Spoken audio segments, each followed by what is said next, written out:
Praise the Lord. प्रभु की महिमा हो। परमेश्वर अच्छा भला हम सबसे प्यार करने वाला जीवित एक खुदा है।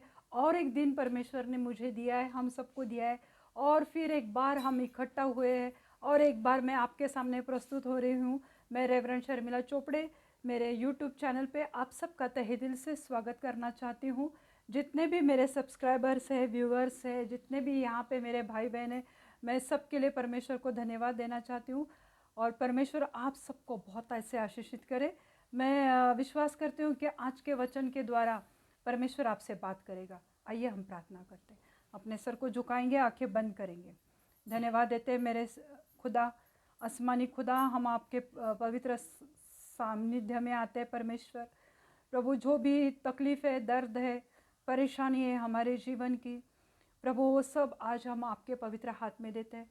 अब हम अपने आप को पूरी रीति से प्रभु आपके पवित्र हाथ में देते हैं परमेश्वर। और जो भी तेरी मर्जी है प्रभु, वो हमारे जीवन में आप कार्य करो प्रभु। आज का वचन जो भी है परमेश्वर, हर एक के जीवन में कार्य करे परमेश्वर।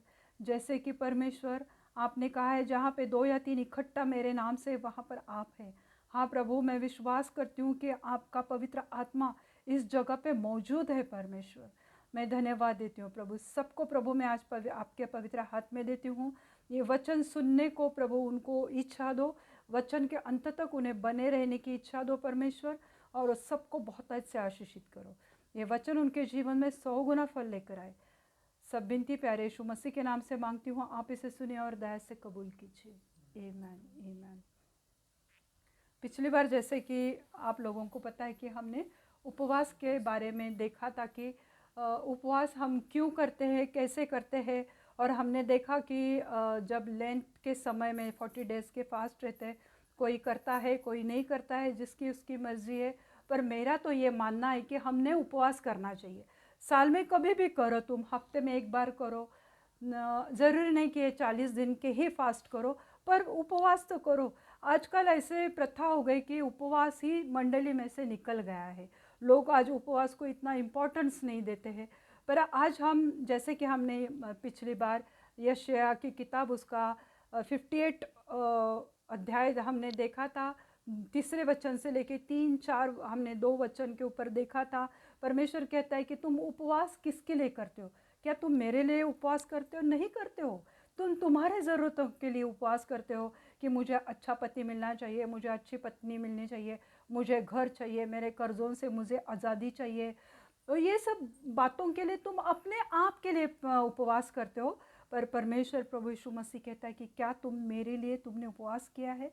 जब मैंने तुम्हें आवाज़ दिया तब तुम कहाँ थे? तो अब मैं तुम्हारी बातों को नहीं सुनूंगा। पर आज वही हम यशायाह की किताब उसका वही 58 वर्स 5 से आज हम देखते हैं। वहाँ पे लिखा है, जिस उपवास से मैं प्रसन्न होता हूँ, अर्थात जिसमें मनुष्य स्वयं को दिन करे, क्या तुम इस प्रकार करते हो? स्वयं को दिन करे यानी खुद को नम्र करे, ऐसा उपवास तुम करते हो? हमने पिछली बार देखा था कि उपवास के दिन तुम धक्का बुक्की करते हो, एक दूसरे को मारते पीटते हो, लड़ते झगड़ते हो, गाली गलौज करते हो। तो नाबोत के बारे में हमने देखा था पिछली बार। अब यहाँ पे वचन लिखा है कि जिसमें मनुष्य स्वयं को दीन करे, क्या तुम इस प्रकार करते हो? क्या उपवास के दिन तुम अपने आप को दीन यानी नम्र करते हो? क्या तुम्हें जो अच्छा लगता है उन चीज़ों को तुम त्याग देते हो? जैसे टीवी बहुत ज़्यादा लोग देखते हैं, ज़्यादा इंटरनेट पे पड़े रहते पूरा दिन 24 घंटा, व्हाट्सएप पे, तो अलग अलग मीडिया पे वो रहते। क्या तुम वैसा उपवास करना चाहते हो कि मैं आज उपवास के दिन मैं आज पूरा दिन टीवी नहीं देखूंगी, या मैं पूरा दिन पेपर नहीं पढ़ूंगी? क्योंकि न्यूज़पेपर पढ़ने का किसी किसी को इतना शौक रहता है, 2-2 घंटा उसमें बैठे रहते। पर कभी ऐसा भी उपवास तुम कर सकते हो कि आज मैं मेरा मोबाइल स्विच ऑफ रखूँगा क्योंकि मुझे परमेश्वर से संगति चाहिए। तो हमारा उपवास अपने आप को क्या हम दीन करते हैं? यहाँ पे क्वेश्चन मार्क है।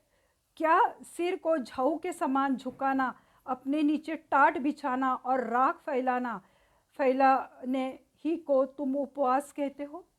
यानी दीन करना यानी लोगों के नज़र में क्या कि झाऊ के जैसे अपने सर को झुकाना। झाऊ यानी पानी में आने वाली एक वनस्पति है जिसे झाऊ कहते हैं, या उसे लवाड़ा कहते हैं मराठी में। तो वो वनस्पति कैसे रहती है कि उसको स्टॉक नहीं रहता है, उसको डंठल नहीं रहती है, तो वो ऐसे एक दूसरे के सहारे के ऊपर ही वो बढ़ती रहती, वो अपने आप खड़ी नहीं रह सकती, तो उसे सहारा चाहिए, क्योंकि उसकी जो स्टॉक है या उसकी जो डंठल है उसमें इतनी ताकत नहीं है कि वो ऐसे खड़ी हो जाए, इसलिए उसे झाऊ कहा गया है। तो क्या तुम झाऊ के समान अपने सर को झुकाते हो? एकदम नहीं कि अपने आप को ऐसे जैसे मरियल जैसे थके हुए, एकदम काम के बोझ के मारा, ऐसे इस तरह से एकदम थक जाते हो उपवास में। तो परमेश्वर कहता है कि क्या तुम झाऊ के समान अपने सर को झुकाते हो, अपने नीचे टाट बिछाते हो और राख में बैठते हो। राख में लोग को कब बैठते थे पुराने नियम में? जब कुछ दुख रहता था, कुछ प्रॉब्लम आया, कुछ मुसीबत आई, तो उपवास के समय में वो राख में बैठा करते थे। तो उपवास क्या तुम्हारे लिए दुख की बात है? तुम्हारे लिए उपवास क्या है? परमेश्वर वही चाहता है कि तुम्हें नम्र होना चाहिए परमेश्वर के सामने, यानी दीन होना, यानी नम्र होना। तो दीन होने का मतलब ये नहीं है कि प्रभु यह नहीं चाहता कि हम कठोर उपवास करें, कि हम अपने शरीर को, मन को पीड़ा दे, दर्द दे। ऐसा तो प्रभु यीशु मसीह ने नहीं कहा। उपवास जब करते तो हम अपने खुशी से, अपने मर्जी से, सिर्फ 2 टाइम का तो खाना नहीं हम छोड़ देते। तो उसमें हमें ऐसा नहीं जताना चाहिए कि परमेश्वर हम आपके ऊपर बहुत बड़ा एहसान कर रहे उपवास करके, इसलिए अपने आप को दिन करो और उसकी नज़र में धर्मी ठहरो। हम परमेश्वर के नज़र में उस दिन धर्मी ठहरे, ऐसे धार्मिक काम हमें करना चाहिए। सत्य, न्याय, भलाई, परोपकार और पवित्रता, इन बातों की आशा उपवास में प्रभु हमसे करता है। सत्य, न्याय और भलाई, परोपकार और पवित्रता, इन बातों की आशा उपवास में प्रभु हमसे करता है। अभी नीचे बैठना पड़ेगा, कैसे बताऊंगी, काही ना, खाली बसावं लागल। तो कैसा होता है कि परमेश्वर कहता है कि सत्य, न्याय, भलाई और परोपकार, यानी उपवास के दिन तुम सत्य बातें बोलते हो, झूठ बात नहीं करते हो। वो महत्वपूर्ण है कि उपवास रखा है तुमने और सुबह से उठ के रात उपवास छोड़ने तक अगर झूठ बात बोलते हो, लोगों के साथ अन्याय करते हो, भलाई अगर तुम करते हो, परोपकार यानी किसी के ऊपर उपकार करना या किसी के लिए अच्छा काम करना उपवास के दिन, तो ये परमेश्वर को अच्छा लगता है और परमेश्वर इसमें संतुष्ट होता है। और तो उन्हें हमारे जीवन से दूर करने की कोशिश करते हैं। जब हम उपवास सच्चे मन से करते हैं ना मेरे प्रियो, तो हमारे जीवन की जो खामियां हैं, जो हमारे जीवन में कुछ कमी घटी रहती है, तो वो हमें नज़र आनी चाहिए। जब हम उपवास करते हैं और परमेश्वर के पवित्र में जब बैठते हैं, तो प्रभु हमें दिखाता है कि देख तुझ में ये कमी है, देख तुझ में ये झगड़े की आत्मा है, देख तू शराब पीता है, देख देख तू तंबाकू खाता है, देख तू मिश्री लगाती है। तो परमेश्वर हमें ये दिखाता है उपवास के दिन, तो वो हमें हमारे खामियां हमें नज़र आनी चाहिए। वो कब नज़र आएंगी? टीवी देखने से आएंगे। पूरा दिन उपवास के दिन टीवी देखेंगे तो तुम्हें समझ में आएगा क्या कि तुम में क्या खामियां है, तुम में क्या बुराई छिपी हुई, ये हमें कभी नज़र नहीं आएगा।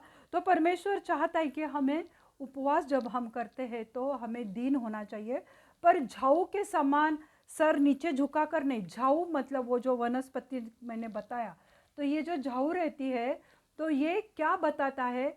लोगों की दाम्भिकता या पाखंड या हिपोक्रेसी, यानी लोग ढकोसला करते कि हम बहुत धर्मी हैं, हमें बहुत प्रेयर करनी है, हमें उपवास करना है, ये लोगों को दिखाने के लिए करते हैं। तो झाऊ जो वनस्पति है वो इसको रिप्रेजेंट करती है कि हम लोग एक पाखंड के जैसे उपवास करते हैं।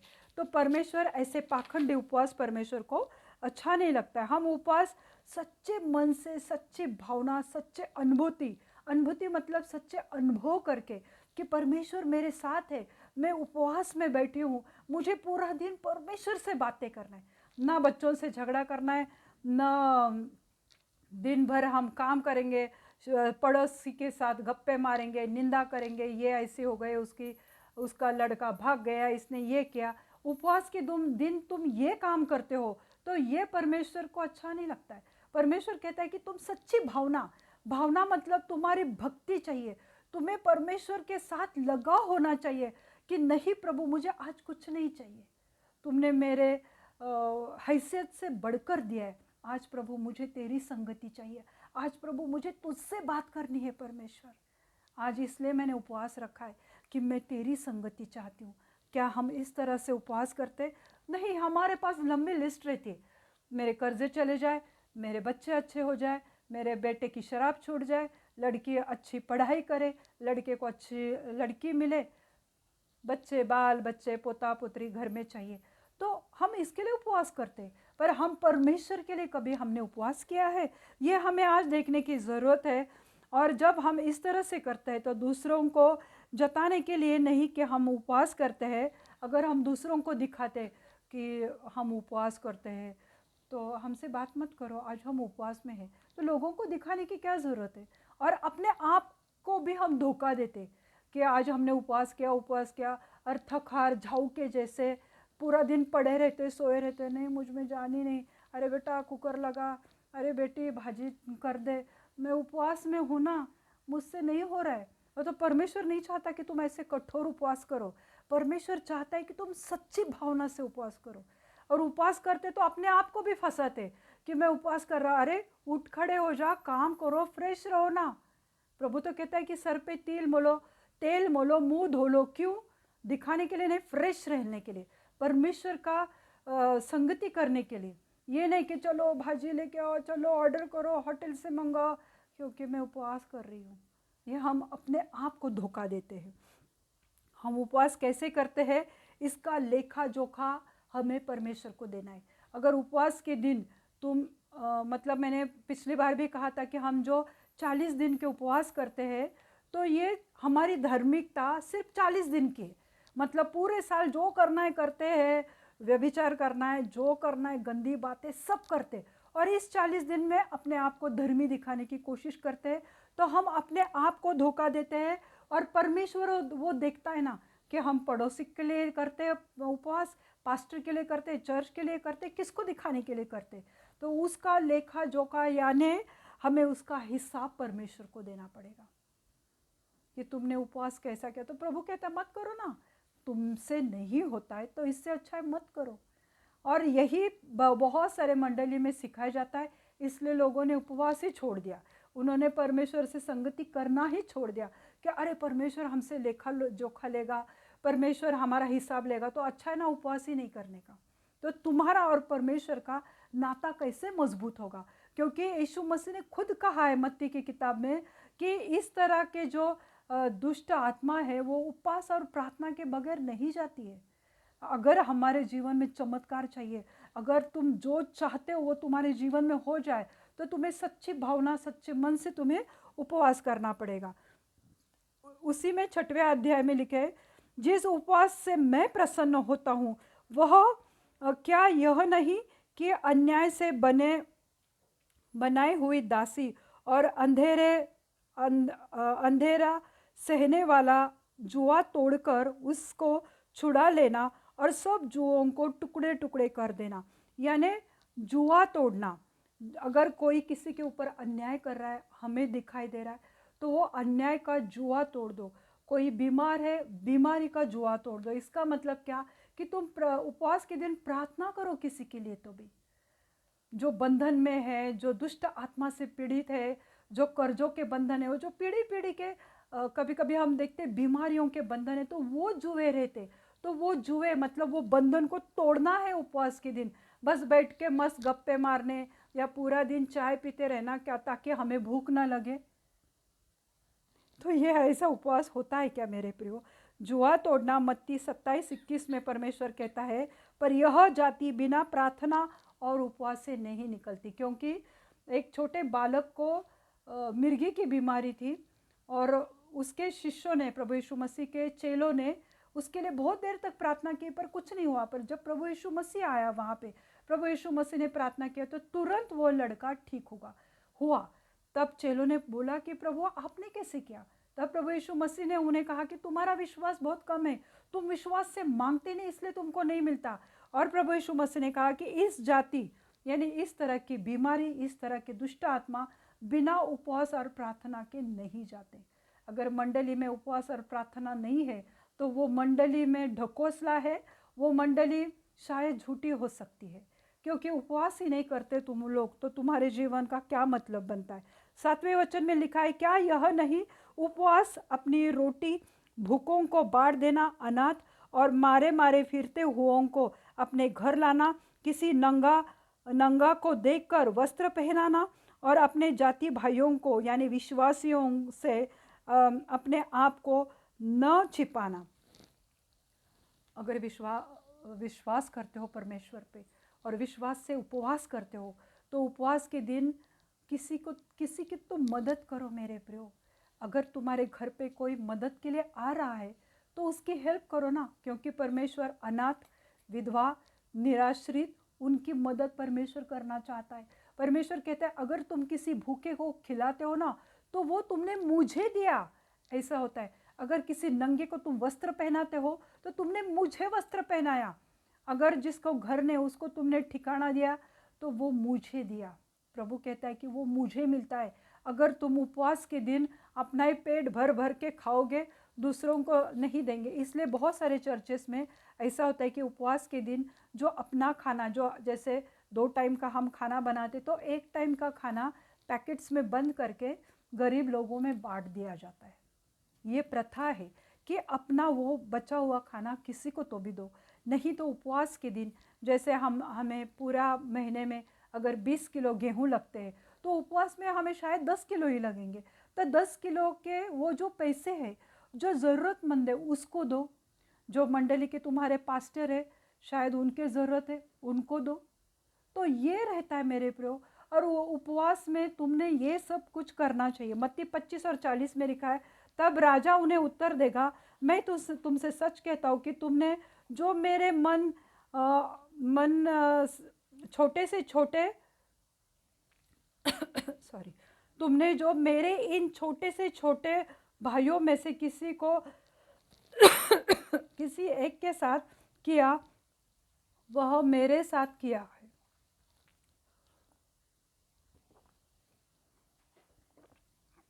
मत्ती के किताब उसका 25वां आयत 25 वर्स 40 में लिखा है, तब राजा यानी प्रभु यीशु मसीह जब न्याय करेगा तो वो हमको पूछने वाला है कि मैं तुमसे सच कहता हूँ तुमने जो मेरे छोटे से छोटे यानी जो गरीब है, जो सही में तुम्हारे पास कभी मदद मांगने आते हो ना तो उन्हें तुमने देना चाहिए।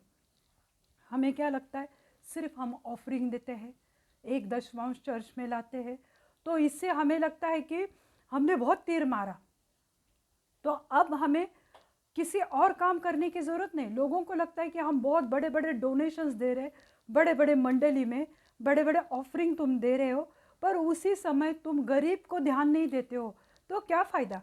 अभी एक पास्टर का काम रहता है कि अपने मंडली में जो ज़रूरतमंद है उसकी ज़रूरत को पूरा करने की कोशिश करनी चाहिए।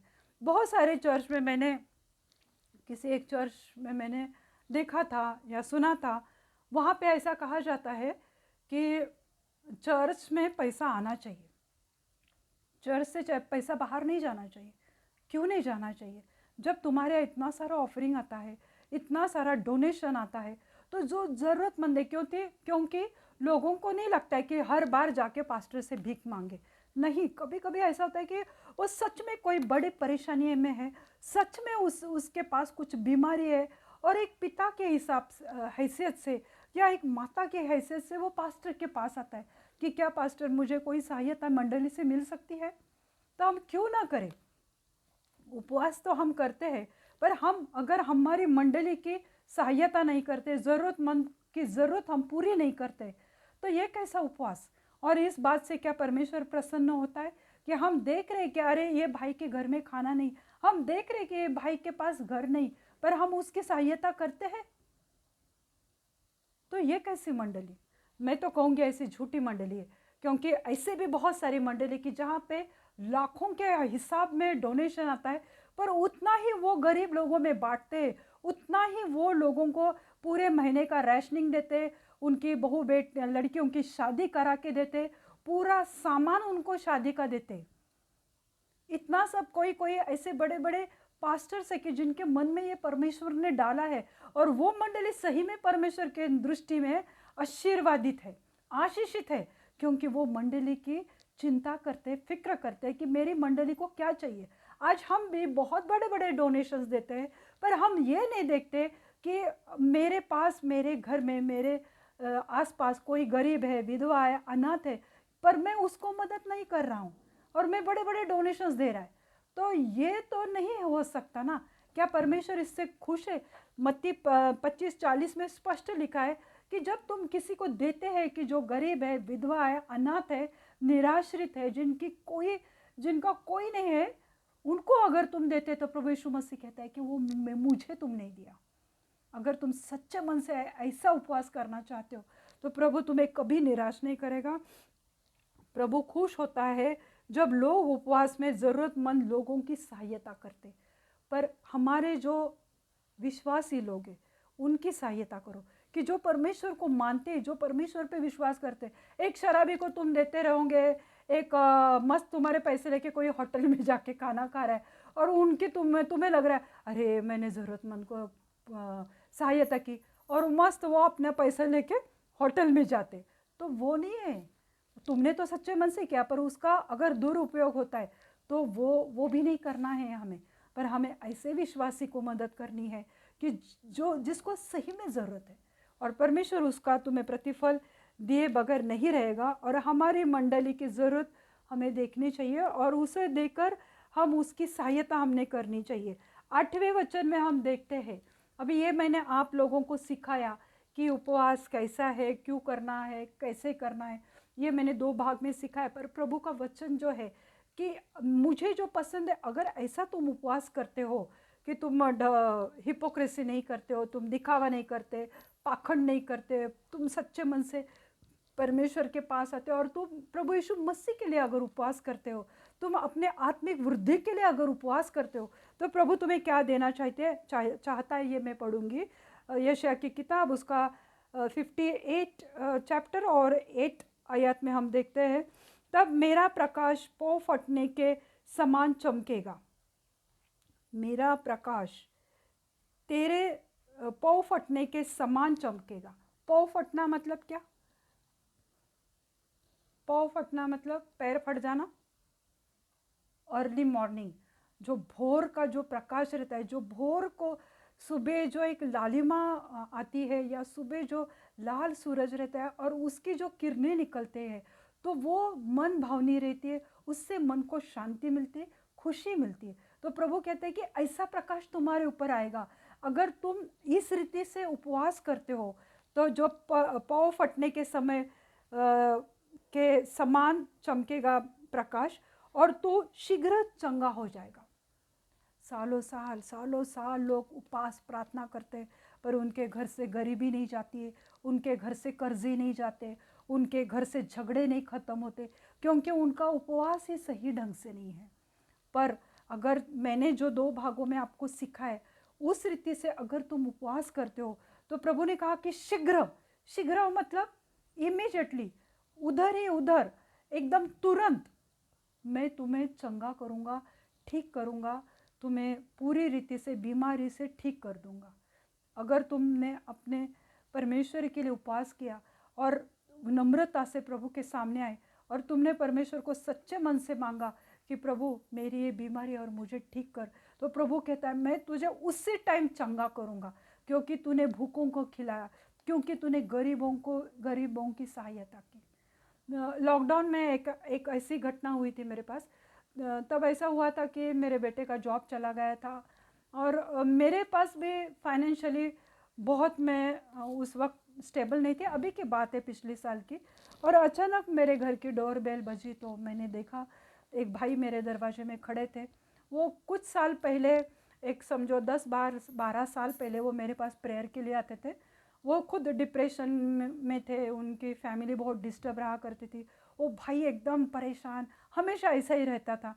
और इतने सालों बाद वो मेरे दरवाजे में खड़ा था, गिड़गिड़ा रहा था, मुझे अपना आई कार्ड दिखा रहा था कि देखो सिस्टर, मैं यहाँ पे काम करता हूँ, आज मेरी हालत बहुत ख़राब है, लॉकडाउन है, मेरे पास कुछ नहीं है सिस्टर खाने को। वो गिड़गिड़ा रहा था मेरे दरवाजे पे खड़ा रह के, सिस्टर कुछ तो हेल्प करो मेरी, कुछ तो मदद करो। मैं आपको कहती हूँ उस टाइम पे मेरे पास भी इतना कुछ नहीं था कि मैं उससे दूँ, पर मेरे पास जो भी था मैंने उसके हाथ में दिया। मुझे मालूम था कि वो लौटाने वाला नहीं है, क्योंकि उसकी हालत बहुत ख़राब थी। पर मैंने ये नहीं सोचा कि अरे मैं इसको दूंगी पैसे तो मैं कल का परसों का क्या करूँगी, क्योंकि मैं जीवित खुदा पे विश्वास करती हूँ। तो मैंने वो, मुझे याद आया इसलिए मैंने बताया। मैं ऐसा बताना नहीं चाहती थी। आज तो मैं देखती थी कि लॉकडाउन में जब लोग मदद करते थे, खाने के डिब्बे देते थे, वीडियो निकालते थे, फ़ोटो निकालते थे, फेसबुक पे डालेंगे, बस मतलब शोहरत चाहिए, लोगों को नाम चाहिए कि देखो हमने इतना गरीबों को खाना बांटा, ऐसे पोते भर भर के, किसी किसी चर्च में भी दिए, दूसरों का दिया हुआ कीड़े मकोड़न से भरा हुआ खाना लोगों को बांटा गया, उसके फ़ोटोज़ निकाले, वीडियोज़ निकाले, फेसबुक पे अपलोड किए। परमेश्वर तो कहता है अगर तुम देते हो दाहिने हाथ से तो बाएं हाथ को पता भी नहीं चलना चाहिए, तुम तो मीडिया पे डालते हो। और ऐसे भी लोग थे कि जिन्होंने इतने लोगों की सहायता की, ये पैंडेमिक में, ये कोरोना वायरस के प्रॉब्लम में, लॉकडाउन में, कि उन्होंने किसी को बोला भी नहीं कि हमने इतना हेल्प किया। तो ये तुम्हारे उपवास रहते और इससे परमेश्वर संतुष्ट होता है। अगर ऐसे समय में तुमने किसी की सहायता की और शायद तुम भूखा रह के उनको खिलाया, तो प्रभु तुम्हें कभी कभी नहीं भूलेगा और वो तुम्हें बहुत ऐसे आशीषित करेगा। और ऐसा उपवास करते हैं तो परमेश्वर हमें तुरंत चंगा करेगा। तेरा धर्म तेरे आगे आगे चलेगा, यानी तेरी धार्मिकता तेरे आगे आगे चलेगी। और जिस काम में तू हाथ डालेगा प्रभु तुम्हें उसमें सफलता देगा। यहोवा का तेज तेरे पीछे रक्षा करेगा। यहोवा का जो तेज है, प्रभु परमेश्वर का जो सुरक्षा है, वो तुम्हारे साथ रहेगा।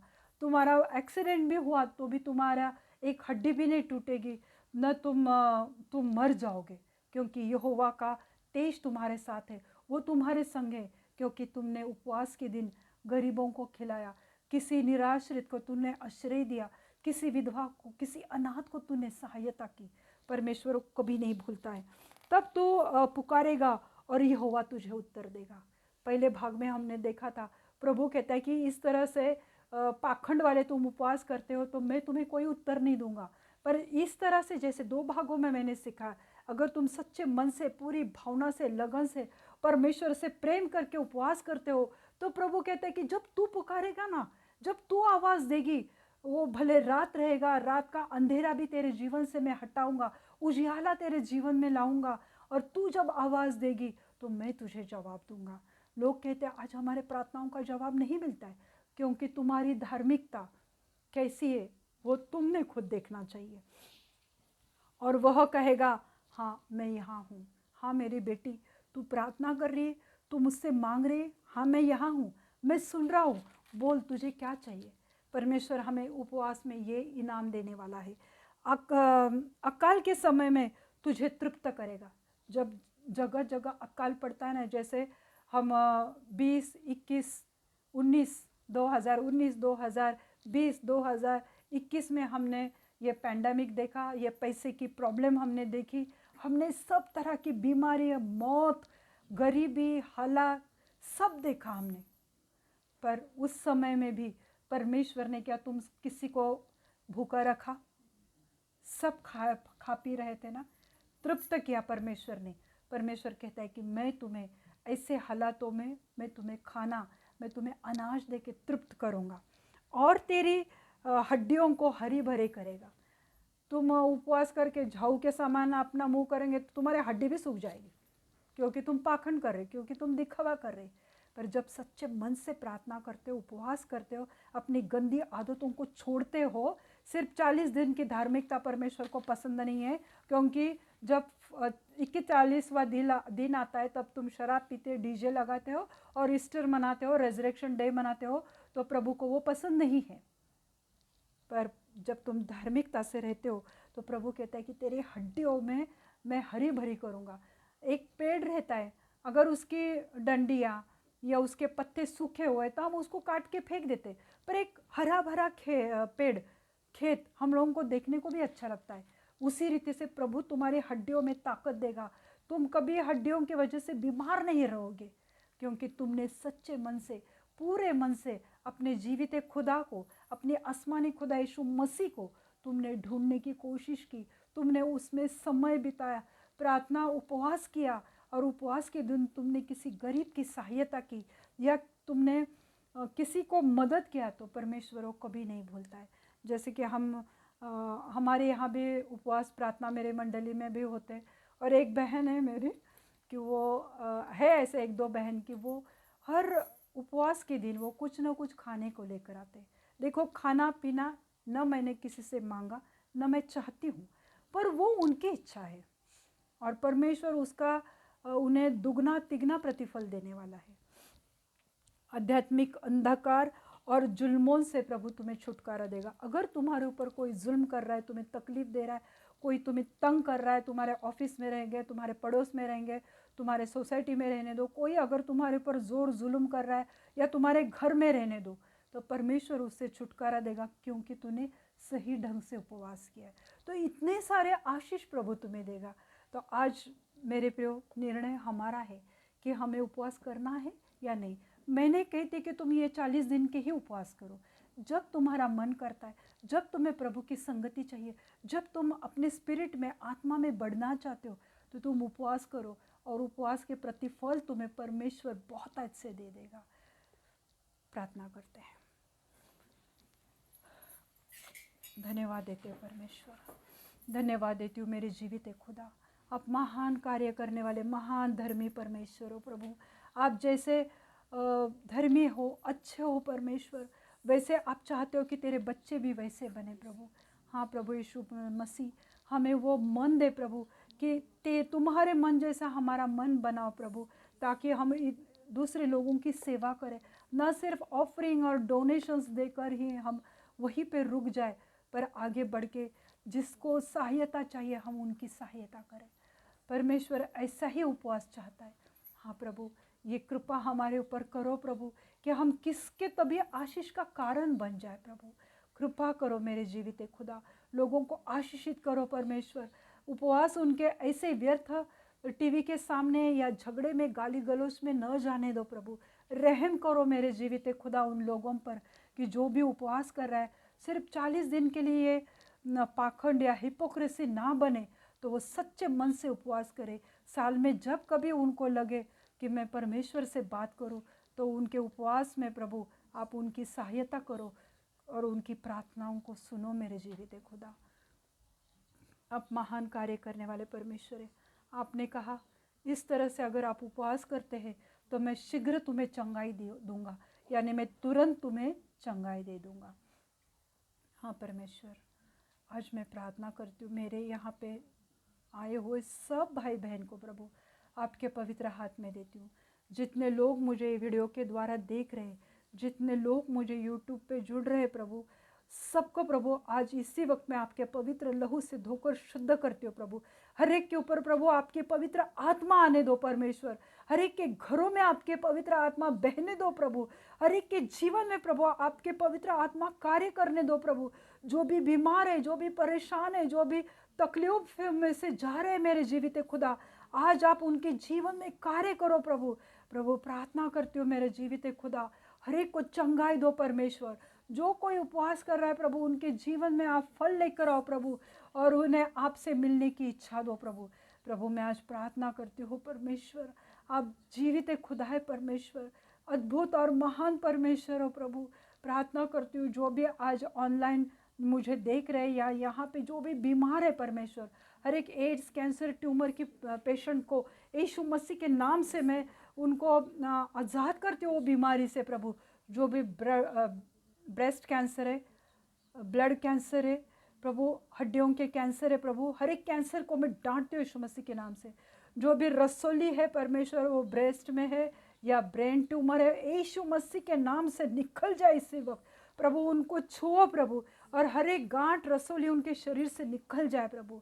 प्रभु जी मैं प्रार्थना करती हूँ जो भी दुष्ट आत्मा से परेशान है प्रभु, हर एक दुष्ट आत्मा को मैं डांटती हूँ, छोड़ उनके शरीर को और निकल जाए। हर एक जादू टोना मंत्र तंत्र के दुरात्मा को मैं डांटती हूँ यीशु मसीह के नाम से। उनके जीवन से वो प्रभाव शैतान के निकल जाए यीशु मसीह के नाम से। प्रभु मैं प्रार्थना करती हूँ हर एक फैमिलीज के लिए प्रभु, जिनके भी घरों में प्रभु परेशानी है, झगड़े परमेश्वर, जिनके भी घर में कोई खुशी नहीं परमेश्वर, ऐसे हर एक घर को प्रभु जो भी शैतान के ये कर से श्राप है उससे उनको आज़ादी दो यीशु मसीह के नाम से। प्रभु उस घर में आपकी शांति आपकी खुशहाली बहने दो प्रभु। प्रभु जी मैं प्रार्थना करती हूँ बहुत सारे लोग उपवास और प्रार्थना करते हैं परमेश्वर, उनकी सुधि लेने वाले आप जीवित खुदा है यीशु मसीह। अब मैं प्रार्थना करती हूँ जो भी टीबी के पेशेंट है प्रभु उनको छुओ प्रभु, और उनकी कमज़ोरी उनके शरीर से निकाल दो पर प्रभु, उनके फेफड़ों की बीमारी को निकाल दो यीशु मसीह के नाम से। प्रभु मैं प्रार्थना करती हूँ जो भी एथलेटिक्स के पेशेंट है जिनकी भी हड्डियाँ कमज़ोर है परमेश्वर, वो हड्डियों में प्रभु आपकी जान आने दो, क्योंकि आप कहते हैं कि मैं आपकी हड्डियों को हरा भरा करूँगा। हाँ मेरे जीवित खुदा, मेरे जो भी लोग भाई बहन बड़े बुजुर्ग देख रहे और उनके हड्डियों में प्रॉब्लम है प्रभु, वो हरी भरी कर दो नासर यीशु मसीह के नाम से मैं मांगती हूँ। जिनके भी घुटने में दर्द है, जिनके भी फ्रोजन शोल्डर है, टेनिस एल्बो, स्पॉन्डिलाइटिस है, रीढ़ के हड्डी के दर्द है, हिल्स में तकलीफ़ है प्रभु, हर एक प्रभु उनके सर के बाल से लेके पैर के अंगूठे तक मेरे जीवित है खुदा, उनके हड्डियों को आप हरा भरा कर दो प्रभु। उन जॉइंट्स में प्रभु आपकी जान आने दो परमेश्वर, आपका लहू उनके जॉइंट्स पे मैं लगाती हूँ यीशु मसीह, और उनके हड्डियाँ तंदुरुस्त हो जाए यीशु मसीह के नाम से। प्रभु यीशु मसीह मैं आज प्रार्थना करती हूँ प्रभु कि जिनको भी थायराइड की प्रॉब्लम है, ब्लड प्रेशर की प्रॉब्लम है, शुगर की प्रॉब्लम है प्रभु, हर एक बीमारी को मैं डांटती हूँ यीशु मसीह के नाम से। शुगर पेशेंट नॉर्मल हो जाए यीशु मसीह के नाम से, हर एक उनकी शुगर लेवल नॉर्मल हो जाए यीशु मसीह के नाम से। प्रभु उन्हें छुटकारा दो इस बीमारी से प्रभु, क्योंकि आपने कहा कि सच्चे मन से जो उपवास करता है उसकी प्रार्थना में शीघ्र सुनता हूँ और उसे शीघ्र चंगाई देता हूँ। हाँ प्रभु आज जो भी यहाँ पे डायबिटीज़ पेशेंट है प्रभु, उनको इसी वक्त छुओ मेरे जीवित खुदा, उन्हें दिखाओ कि आप जीवित खुदा है, आप उनको चंगाई से भर दो। जो भी ब्लड प्रेशर के पेशेंट है प्रभु, उनका ब्लड प्रेशर नॉर्मल हो जाए यीशु मसीह के नाम से, थायराइड नॉर्मल हो जाए यीशु मसीह के नाम से। जो भी पेट की परेशानी है प्रभु, जिनको भी पेट की इनडाइजेशन की प्रॉब्लम है, हर्निया है, उसके लिए प्रार्थना करती हूँ परमेश्वर कि उसमें आपकी चंगाई आने दो प्रभु यीशु मसीह। प्रभु प्रार्थना करती जो भी कमज़ोर है प्रभु, उनकी कमज़ोरी निकाल दो प्रभु, क्योंकि जब लोग कहते हैं कि हम कमज़ोर हैं तो प्रभु आप कहते हैं कि आप बलवान हो। हाँ प्रभु उनको आपकी शक्ति सामर्थ्य से भर दो प्रभु यीशु मसीह। प्रभु जी मैं प्रार्थना करती हूँ परमेश्वर जो भी एड्स के पेशेंट है प्रभु, उन्हें भी चंगाई से भर दो प्रभु यीशु मसीह। मैं छोटे बच्चों को भी आपके पवित्र लहू से ढकती हूँ प्रभु, और छोटे बच्चों को हर एक बीमारी से प्रभु सुरक्षा दो प्रभु, उन्हें आशीषित करो प्रभु। प्रभु मैं प्रार्थना करती हूँ ऐसे पति पत्नी के लिए कि जिनके घर में झगड़े गाली गलौज है, वो सब बंधन टूट जाए यीशु मसीह के नाम से। प्रभु मैं प्रार्थना करती हूँ हर एक पति पत्नी को आपकी पवित्र आत्मा के द्वारा एक कर दो प्रभु, क्यों तो आपका वचन कहता है कि अभी वो दो नहीं तो एक है।